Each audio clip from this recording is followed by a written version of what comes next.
Hey y'all, this is Smoke Meat Podcast. I'm your host, Brad Pittman.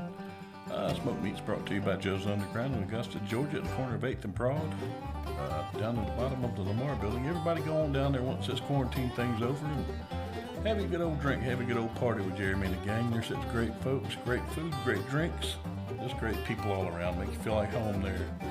That's Joe's Underground, the corner of 8th and Broad in Augusta, Georgia. Today my guest is a comedian. He is a guitar player. He's even been on ambulance before. And he's making hand sanitizer. So y'all, this is such a great guy. You may have seen him on Moonshiners. Named Killer Beaz. So we're gonna get this thing kicked off. One of my longtime heroes. All right, man. How you doing today, Beaz? Hey, I'm good. How are you, Brad? Man, if I was any better, I'd be twins. You know what? It's rumored that you are and don't realize it. There's a lot of folks say I look like Siamese twins now. Man, one time Brooks and Dunn's manager, I was in his office on Music Row up in Nashville going off about something, some kind of rant, and he goes, Beaz, you might be a comedy team and not even know it. And I don't know if that was good or bad. I just went, oh, okay.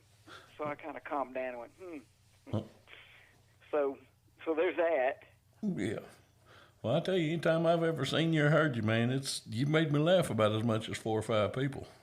Well, dude, I've had a lot of fun at it, Brad. I am, my next time on stage, I am booked for July 7th at the Grand Ole Opry, as a matter of fact. Oh, man. And I will, and that performance will be the performance number 1 of my 39th year of doing stand-up. Man. So how cool is that, dude? That's cooler than the other side of my pillow right there. Yeah. I tell you, I started about right at 30 years ago, and I never really hit it hard and didn't have the commitment to it to make it in the business a lot. But I remember the first place I ever did was the Comedy House Theater in Augusta. Yep. And I remember I'd walk in, and you had to go through the bar to get in, and I always remember seeing your picture up there on the wall. And I'm like, I've seen him before, man. I'm in a cool place. Well, that was a good little club, man. I had a ball there. Before it was the Comedy House, it was called the Punchline. Well, that was in Atlanta. No, they had a Punchline in Augusta as well. Oh, man, I didn't remember that one. They had one in Mobile, Alabama. They had a Punchline in Montgomery. For people listening to this wonderful podcast, Punchline Comedy Club chain out of Atlanta. Mm-hmm. That's what we're talking about. They were in Savannah, Georgia, Columbia, South Carolina. They were all over the place. That was in the heyday, Brad. That was in the heyday before people could pick up the remote and see a comedian. Exactly. You know? Now you know when I'm wanting to hit it harder and do things with it, you can't sling a dead rabbit without hitting a comic. Dude, I'm telling you. I am telling you. It'd be a tough time to be getting started in the business. And I know a bunch of new cats, relatively new cats out there that are going to be great, that are really good now. But, man, it would be a tough thing to just now decide that you were going to be a stand-up comedian and that was going to be your vocation. Yeah. It's tougher now than it was in my day. So, and at the same time, Brad, the guys these days have it made compared to my day. Oh yeah, they're so easy to promote now. It is, but it waters down your promotion. Yeah. Because people there's a million comics out there. 2 of them aren't any good. I'm not going to name them. but the promo now, you make it up yourself. Yeah. And it doesn't necessarily mean that you have a high skill level. So the buyer has learned to beware, if you will. So it's way different, man, and it's gonna continue to be different, Brad. It's weird to think about what in the heck it's gonna be like trying to make a living doing stand-up in the future, especially in the foreseeable future with reduced capacity and distancing between people seated at tables or in seats. That's going to be a tough one.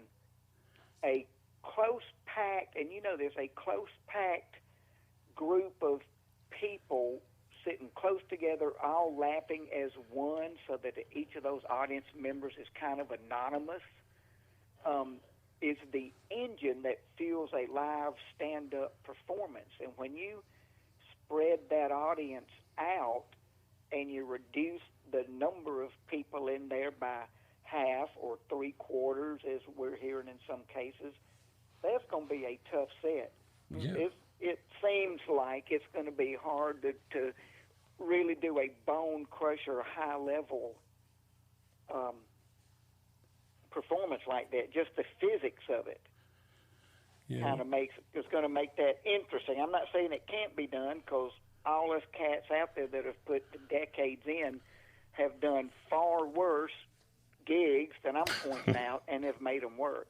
So, but what I'm saying is, from my viewpoint, the ability to make a decent living, that's what I'm talking about. Most guys that have been around as long as me are doing door deals and stuff, Brad. You know that, man. We get part of the ticket sales, and so that's why it behooves you to invest in social media and promotional things and work the markets for years to get to that point to where you're able to actually make a good living as a comedian. But once again, less butts in the seats, buddy. That's going to be less income for the club, yada, yada, yada. So we'll see how that works. Yeah, you see, I've been kind of lucky through all this thing with the level of comedy that I'm at. This 10 people in a room thing has not affected me at all. As a matter of fact, I've almost sold out 2 or 3 shows. But no, one thing that gets on my nerves with some of the newer people in comedy is everybody's treating it like a competition. Don't really want to help the younger people. And I just can't understand that. I've got a couple of people who came to me and asked me to help them, and I love doing it. I love watching them grow and come into their own. Yeah, and a lot of guys helped me back in the day. Drew Carey, Sinbad, a bunch of those cats that we all worked together, Foxworthy and all them. We all were pretty good at sharing technique, and lesson learned, so somebody else doesn't do the same stupid mistake on stage. But I can dig and get it. I can identify with wondering about it with a sense of competition, because people are trying to get the coveted slots on stage. Man, when I was coming up, there weren't that many comedians. Now we have thousands and thousands of comics, and so stage time is harder and harder to get now. So it's and there's some really good guys coming up through the ranks. I'll take some of them out and get them to open for me and stuff like that. But it's really I don't know how they're going to go about really making money, if they're limiting the size of the people that can come see you. Yeah. So that's the only hurdle we got to get past next, is letting enough people in the room that it's a worthwhile endeavor. Either that or just sell more moonshine. Well, I was going to ask you, how's that going? I got to tell you what, man. My piddling, teeny little character on Moonshiners, although it is a reoccurring character for 4 seasons in a row, being on that show, Moonshiners, y'all, on Discovery Channel, is an absolute hoot. I mean, that is the most fun. And I've done some cool stuff, Brad, in my years in showbiz, but that, good Lord, it intrigues me. Yeah. I mean, the chemistry and the physics that are involved in the, and I quote, covert distillation of non-taxable artisan spirits in a non-disclosed location, unquote, is amazing. We view them as hillbillies, but these cats science the crap out of it. The first time I was at a run of liquor, the first time it was me, and I wasn't even on the show yet. I was just, they had hit me me up. I was doing a show in Bristol, Tennessee, and Digger hit me up on my Twitter feed, invited me to come see him. So, and I had met him about 20 years earlier in an elevator at Opryland Hotel in Nashville.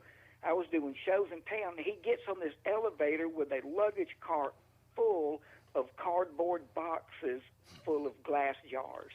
I wonder what that was. Yeah, I know, right? So that's how we met way back, but didn't see each other forever and ever and ever. So anyway, the first batch of, I'm telling y'all how scientific they are. The first batch I ever witnessed, it was me and Digger and J.B. Rader, who is, J.B. was Popcorn Sutton's partner for ever and ever and ever. So we were doing a run of, allegedly, we were doing a run of cranberry moonshine. So I'm trying to be a good student. And Brad, you know how we don't judge people. We've learned not to judge people. Yeah. But we judge people. So I'm out in the woods, man. I'm in the Smoky Mountains by a trout stream in bear season. And they're I'm overalled up, man, coon peckers in their hats, spit cups. So I'm like, what have I gotten myself into? So I wanted to be a good student. They were being nice enough to show me this stuff. And so I asked Digger, I go, because I didn't even know the terminology. I go, when you put the fruits or the vegetables, and he immediately cut me off, and he goes, you mean the botanicals? And I'm like, yes, I mean the botanicals. And so then I had to take this water hose. They had like a garden hose. Had to take it upstream on this trout stream and put one end up there so they would have a gravity feed of cold water for the condenser. So I take this hose up, Brad, and I get back down to where they are, and there's a valve on their end of the hose. So I go to Digger. I go, what happens if too much cold water, and he cuts him off, he spits in his cup and goes, you mean thermal shock? I'm like, hell yes, I mean thermal shock. So 8 minutes in, dude, I absolutely realized that these guys are pure scientists. They are bad to the bone. They look and act and talk hillbilly, but there is a bunch of knowledge in there, bunches and bunches. Well, I tell so you, that's what's cool to me is being around that. Plus, there's moonshine. Exactly. So that part's cool. You know, I come from that stock. You know, my mom was born and raised in Avery County, Avery County, North Carolina. Well, you see. And yeah, everybody thinks, you know, all you got to do is just get some fermented corn. No, like I said, there's a lot to it. You can kill somebody you don't do it right. Oh yeah, and what happens even more often is you run your whole batch. Yeah. You know, you can just scald it a little bit. You can have just one of your pipes in your still system that you forgot to clean out. I mean, there's all kinds of ways to do it wrong. Yeah. And so it's really neat to be a part of that, man. And in the course of these 4 seasons, it's fun that Digger and I have reconnected. So we've become pretty good friends, man. I get to see him and hang with him quite often. So, and let's not forget Mark. Mark is an absolute artisan. I've been to his house, man. I went in his house and looked in his garage. He has these refurbished like 1940s and 50s hot rods that he rebuilds and he fabricates. He makes fenders. He did the dashboard. He was showing me one of them. The dashboard, I mean, with like the burl wood and the metal rings with the glass. I mean, he did all that. Man. So that's why you see on the show, you see him doing all the steel work and all the soldering and stuff, man. He is a virtuoso. Man, I mean, he is super, super talented. Yeah, I remember seeing that one episode where they had made that car with the oil slick and all that stuff on it, and that just... Oh, yeah. That was one of his cars. Sure is, man. That's right. Yeah, that's preserving Although they history. did not put oil in it for that shot. Yeah, I think they did Coca-Cola in that one. They did something because they didn't want people to have to drive on oil. Yeah. And they're good people. There's something else, man. Mark and Digger are good people. Oh, yeah. So I've not met Mark Rogers from the show. Now, Mark Rogers is a very interesting character. He's a great distiller. You know, everybody else when their pot's cooking too hot or cooking too slow, they go over to the gas tank and turn a knob. Mm-hmm. Mark Rogers cooks his moonshine using wood fire, and so he is so experienced that he can tell how many chunks of ember to rake out from under the pot, or how many to push farther up under it to regulate his heat. Man. And you got to be way ahead of the curve to do that, because that temperature change is a gradual thing. So you got to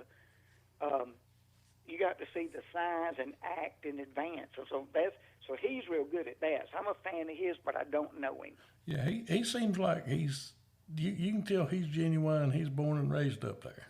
And, you know, Yeah. Mark and Digger too, but you can tell that, you know, Mark Rogers has spent more time in the woods than he has on a wooden floor. Yeah, but I was going to say he's the woodsiest ones out of all of them, in my opinion. Yep. So.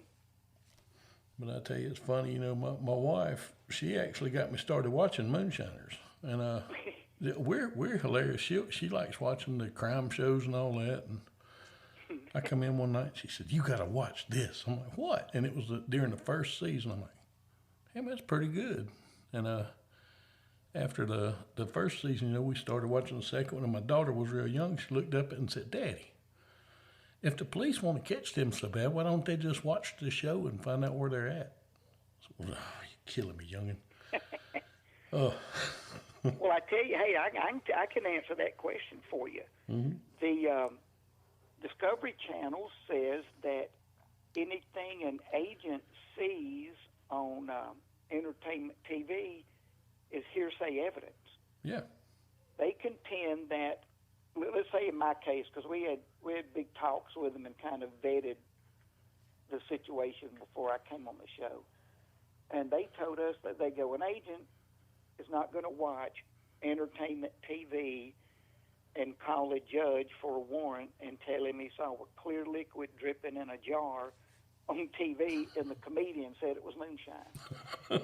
he goes, that's not really how it works. So there's that. And I'll tell you something else, and this is what I feel. I feel like our law enforcement, who is always understaffed and under-resourced. My dad was a police officer 32 years in Jackson, Mississippi. Mm-hmm.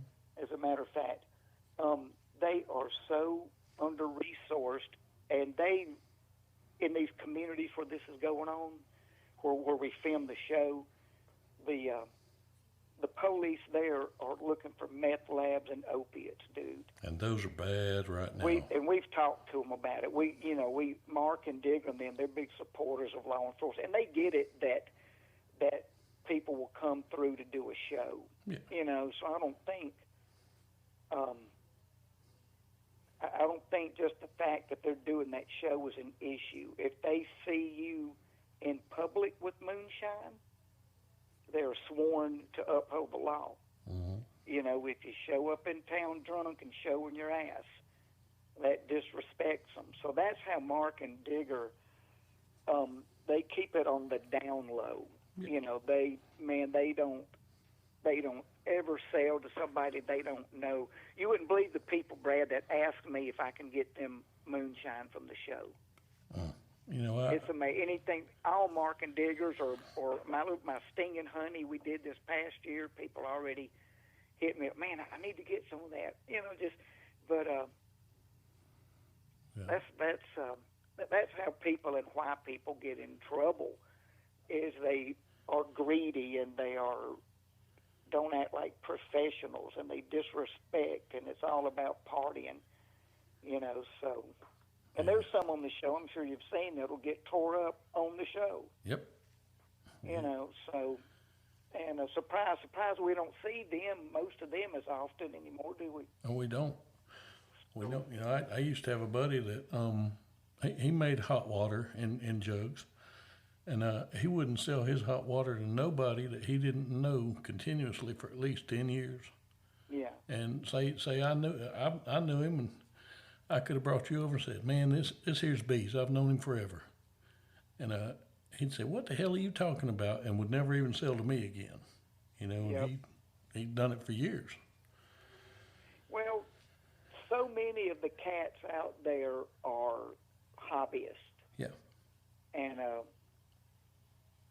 seems to be a fun,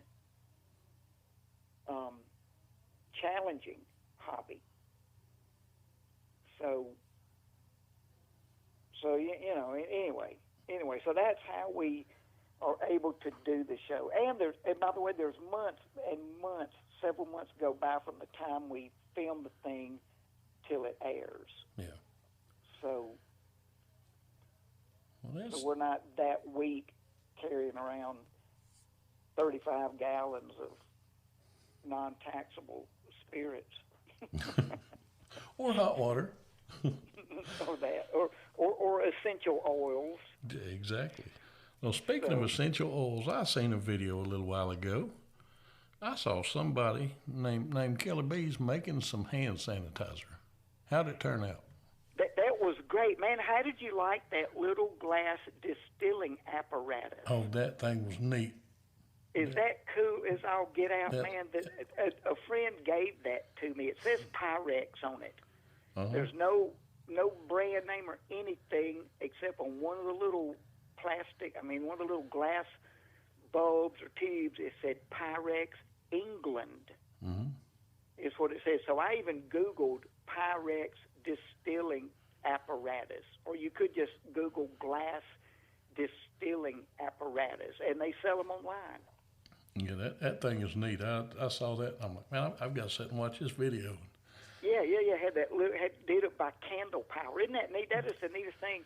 And so I used wine. Well, you watched the video. For people who didn't, I used red wine and distilled. I used my wife's wine. I distilled the alcohol out of the wine into a little cup and mixed it with aloe vera and some little essential oils and made hand sanitizer.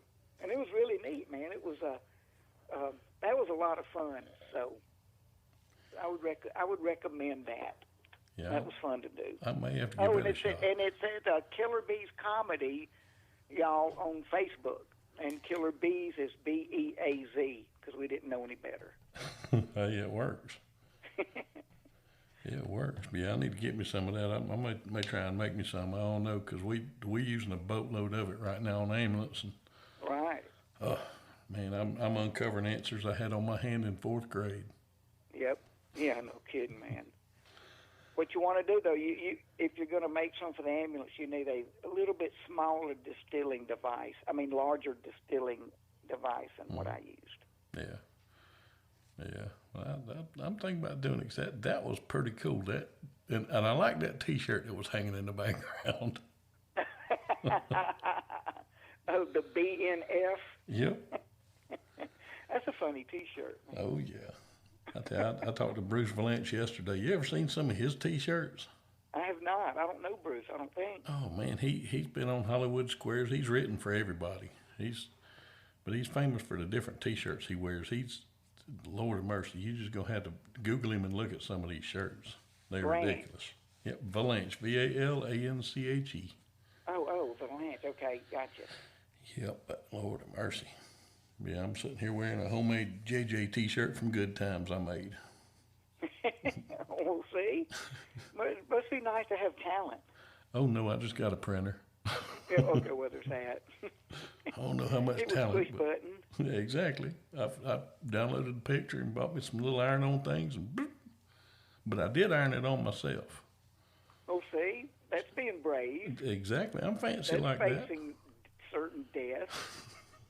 That's putting your body on the line for the rest of us. Hey, the great ones dig deep. Hero. That's right, dude. You have set the bar high. Now, when we watch, next time you wear it, something will go down and you'll get it stained and ruined just because we plugged it. Exactly. Now, I've done a little bit of reading and everything here. I learned to read. I read on a 2nd grade level, but I can read. I read in crayon. I'm really good at reading in crayon. And I saw where somebody named Truck Beasley used to be on the ambulance. That's right, man. I did. I I ran 911 police calls in Jackson, Mississippi, in an ambulance for 3 years. I got that gig when I was a senior in high school. To my knowledge, I was the youngest person in the state of Mississippi to ever do that gig. So every other night and every other weekend for 3 years, and I would often get to school late, because when there's an active call, you got to go do the call. Yeah. And I would get to school late. They waived the tardy rule because they knew what I was doing. And my teachers would have me come up in front of the class, Brad, and tell my classmates why I was late, which was two blessings in one. One, it got me in front of people talking, and two, it got me in front of people talking and verbalizing what the cause had been and what I had been through the night before. So I got used to talking to people, and I got all that night's worth of work off my chest. So that was kind of cool. Yeah. Well, May 30th will be 30 years doing that for me. Yes, they do. Hey, the business is a lot different. You guys are so much more advanced than what we were. Oh, man, just from when I started to things we're doing now, it's like, man. I mean, we got a thing called a Lucas. If we're doing CPR, we don't have to put hands on you anymore. We put this thing on you, mash a button, and it does our compressions for us. Oh, see? Yeah. Dude, people who've never done that gig have no idea how much you bust your ass trying to do CPR in the back of a speeding ambulance. It's rough. Bouncing around on the road. Oh, and by the way, the ambulance industry, it's my understanding, you can help me out on this, still doesn't have an adequate way to tether or restrain the technician in back, do they, when they're working on a patient? Technically, we're supposed to wear our seat belts, but everybody knows that I'm not going to have my big old fat tail in a seat and be able to do anything. I've been in 5 wrecks, and it ain't no fun. Right, so they're still looking for somebody to invent a safety restraining device that will allow the person in back to work on the patient and move around. So, and I don't know how they solve that, but that's a greatly needed thing. You ain't kidding. So, and man, that is so cool that you do that work. That is awesome. We were a meat wagon way back in the day. It was so long ago when I did it. That's back when they'd say, "Well, put butter on it." Mm-hmm. Oh, sir, your arm got ripped off. Well, here's some butter. Let's put the whole stick on that. When we first moved up here to Fayetteville, I actually got out of medicine. I was out of medicine for a little while because I had some strokes. And wow. I cooked at a restaurant over in Sonoya. Nick and Norman's, the guys from The Walking Dead, on it. And okay. we had one of the girls got her hand burned pretty good. And I looked up and she had saran wrap covering mustard covering the burn. I walked over there and pulled that off her hand. She said, "What are you doing?" I said, "Get that shit off your hand." She's like, "No, the cook told me to." I said, "Well, the paramedics tell you to get that shit off your hand. It ain't doing nothing." Yeah. But oh man, it cracks me up some of the things people will do. We was talking about the meth a while ago. Son, it's bad. That stuff is so bad right now. It's everywhere and it's killing people. It's just, man. Oh, Lord have mercy. We're going to get some more funny stuff because I dug a little bit deeper too and I saw a thing. It just said completed. It didn't say it had been released. Bo and the Alabama Bigfoot. What can you tell me? Oh, that's on Amazon Prime. Oh, I'll be watching that as soon as we're done. Bo McGraw and the Legend of the Alabama Bigfoot. I play a cryptozoologist in that one. It's a small role. I'm not the star of it. It's a Bigfoot movie, and it's not a low budget movie. It's a micro budget nice. movie. So pretty much somebody had their phone and said, "Let's do this." Yeah. So what's it pay? You want the rest of this beer? Sure. That's back when you could share beer. Yeah. But anyway, it's on Amazon Prime. Bo McGraw and the Legend of the Alabama Bigfoot. I'll be watching that this afternoon. I'm the old grizzled guy, scientist guy that teaches Bo McGraw how to hunt for Bigfoot. I tell you, I watched one not too long ago. You remember Bobcat Goldthwait? You remember old Bobcat Goldthwait, don't you? Yeah. He did one called Willow Creek. And I thought was that a Bigfoot one? Yeah, I thought this is going to be funny. No, ain't a damn thing funny about that movie. Really? It's a found footage. Movie? It was really good. It's kind of a found footage thing. Okay, gotcha. Man, but it's on Prime right now. It's a good movie. I'll look that one up. But now going out in the woods and all. First off, do you believe in Bigfoot? I'm gonna have to say nah. Oh, Nope. I believe in it. I don't think there's 10 million of them, and I don't think it comes from aliens or nothing like that. There's something out there, got to be. There's too many people in too way far back, but I ain't never seen one. But well, they're not finding the evidence I want to hear. Yeah. You know. Yeah. So. But I still believe. I'm one of them weird people. If you find one, I want you to send me a picture and go, told you. If I find one, I'm going to sell it. We all going to be rich. How's that sound? Okay. Yeah, I'll get you the Big Glass Distillery. What if you could grow a herd of them? It'd probably be. Oh, man. I wonder how Bigfoot meat would taste. That might be the next brisket. Creepy. Who knows? I think it'd be creepy. I think any bipedal animal that you eat would be creepy to eat. Yeah, you got a point there. We had to de-evolve them where to go down on all fours. That'd make it brisket stronger too, a little bit more lean. See, now you got it. Oh man, but no, I mean you have done so much cool stuff over your career, man. I tell you, and it's awesome. I mean, I read the story about Skinnerd. Yeah, and had a pretty good run getting to hang and do with those guys. Oh, so they were a hoot, man. Good grief. And here's what blew me away. They thought that what I do was the bomb. It is. They told me again and again, dude, I can't believe you do that. Billy Powell played piano all those years for Skinnerd. Yeah. He used to make me sit and watch his VHS tapes of himself playing piano and telling jokes. He did, I forget the name of this character he did. And we'd be on the tour bus going somewhere, and Billy would come walking out from the back with his VHS tape going, all right, Killer Beaz, I want you to see something. And the whole band would just start going, no. and it was, bless his heart, it was hilarious. So they were really, really, really sweethearts to me.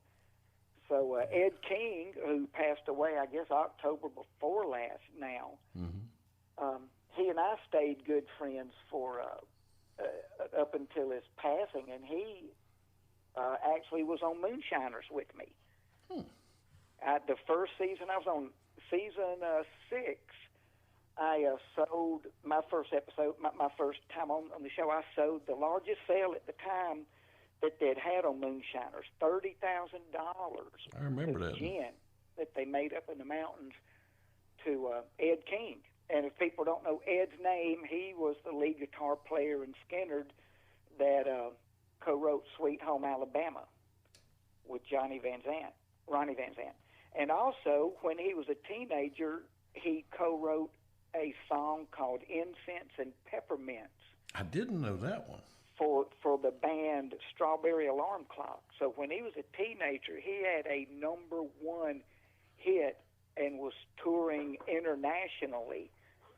So he was a very, very intense musician and performer. But it was so cool to actually get him on Moonshiners with me. So that's another great memory is getting to go and do that with him. Yeah. I tell you what tickled me about Billy Powell, I never knew it till not too long ago, is he had actually just been the roadie and sat down one day and just kind of pooped out the beginning of Freebird on the piano, and everybody was like, what the hell? Yeah. Next Yeah, thing you that's know, right. he's He was, a man. piano You're player. absolutely right. He was a roadie in the band. So they were real good to me, man. They kind of adopted me back in about '91, Mm-hmm.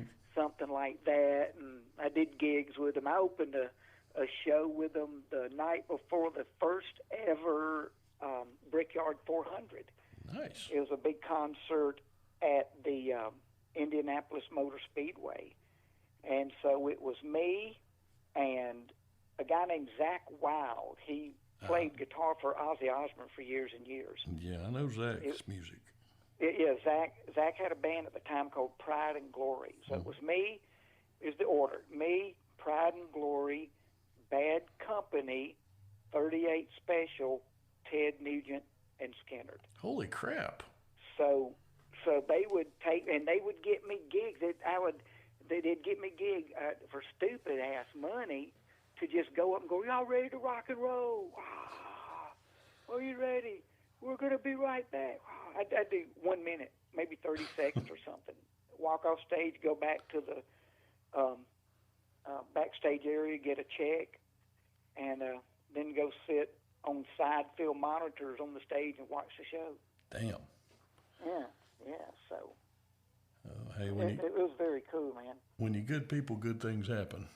Well, they're good people. I'll have to say that. Yeah.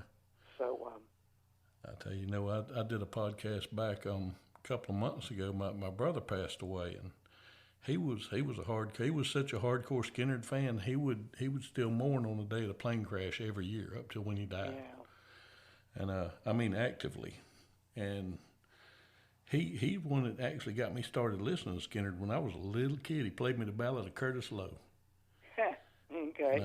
I actually started the podcast out with that song. I was thinking, man, I don't know how to get this copyright thing, because it's just a 30-second clip I wanted to use, and I'm like, man, I can't afford to, license this. And then I found out from a buddy of mine in radios, you can do it under fair use. You have to talk about it, and you can't play the whole thing. And I started out with that, and I ended up with Freebird talking about that one too. And man, I tell you, that one was, I put myself out there in that one because it was just me talking about him, and it went so great. It was a lot of good closure for me. Good deal, man. But yeah, Skinner goes deep into my heart. Yeah, they're good people, man. So.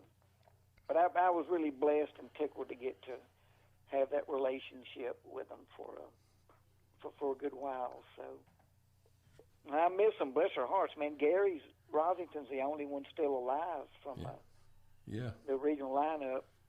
But I did when I was with Sony Records, we did a song on a NASCAR album, a compilation song, and Ed King and Mike Estes, who was one of the guitar players at the time, along with Gary, wrote a song together and put it on. I can't sing. I just said funny stuff, but Skinner was actually my band on this track that I did for Columbia Records. Nice. Sony had Columbia and Epic, I think, at the time. I'm going to have to look this thing up. So it's been fun, man. It's been really cool getting to do neat stuff. Yeah. So. Yeah. I tell you, it just, you've lived it, man. You have lived it. And the great thing is you're still doing it. And you're an inspiration to folks because, I've listened to you, like I say, forever. And, I mean, everything might not be squeaky clean, but you don't dig down as deep into the dirt to get funny as most folks do. You can be funny and actually be funny. You earn your funny. Yeah, I'm lucky like that, and I appreciate you saying that too, man. Yeah, I have some adult stuff in the show. There's some risque stuff, but it's not an offensive, nasty show. I don't do that. Yeah. I don't think you have to. You don't. I think if you're lucky enough, blessed enough to have the skill, that you have a responsibility not to waste it. Yeah, I've looked over my years, and when I first started, it was like everybody, just little cheesy jokes here and there, and I got laughs, but then I got to where, okay, well, this guy, he's throwing F-bombs out every 3 seconds. I got to do it every 2, and I got to where it was just kind of, not as many. And a good friend of mine, Josh Harris, actually invited me to come on to a show called The South's Funniest Doctors. And I was the only one on the show that wasn't actually a doctor. I told him I was a ditch doctor. And when we were rehearsing, he told me, he said, I need you to write clean as you can. I'm like, that's not a problem. And I sat down, and I enjoyed writing clean. It challenged me. And one of my jokes had the word crap in it. And he said, can you please change that one? I'm like, well, this is very clean, but okay. And I had such a good time doing that show. And I've just figured out after all this time, I ain't got to be nasty. Like I say, I got some adult stuff. Nobody ever complains that a show wasn't dirty enough as long as it's funny enough. Yeah, exactly. I've always said I'm kind of a combination of Rodney Carrington and Bill Engvall, but I'm just, because if Bill Engvall cussed like a sailor, that's how I was. Hey, and we all go through that too, by the way. Yeah. That's part of the process. You're a different comedian at 10 years. You're yet a different one at 20. You're yet a different one at 30 years. So it's all a seasoning and growing into it. Yeah, but I tell you, and a lot of trial and error. Holy cow! And I've had something. So what did you change the word crap to?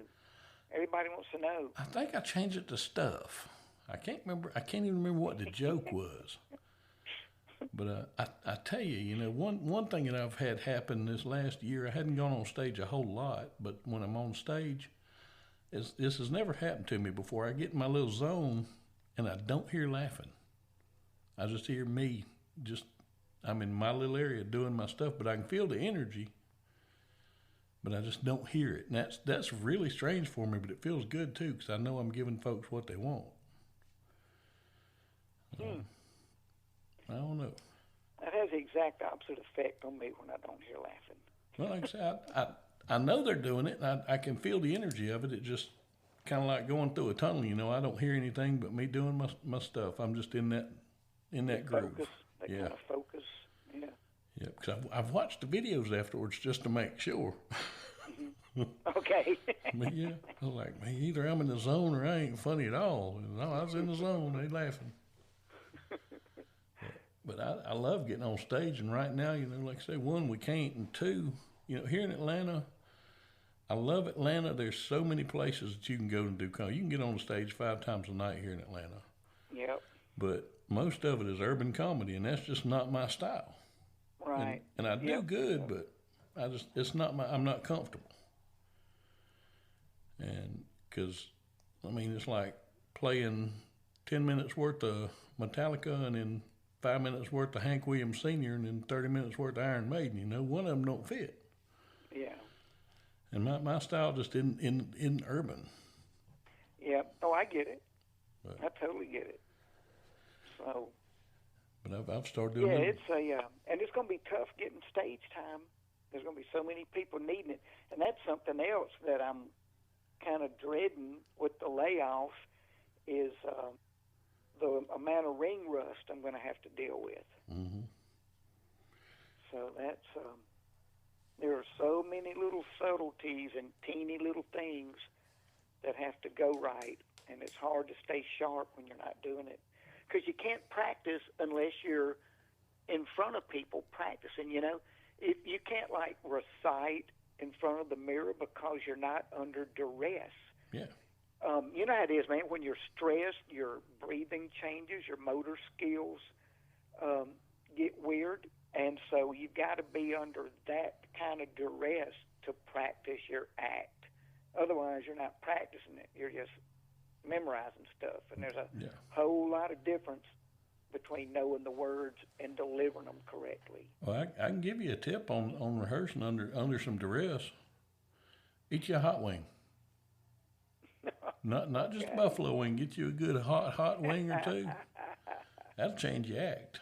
I did a show at a place called Uncle Bobby's down in Griffin, Georgia, and it was a small place. It's a wing place, and man, they got some great wings. But before the show, went up to the cook. I said, "What's your hottest wing?" And he told me the one off the menu. I said, "No, what's yours?" And he said, "Oh, I'll bring it to you." And he brought it to me while I was on stage, and I did my last last little part of it while I was eating that wing. I ate that wing and went on ahead and done it.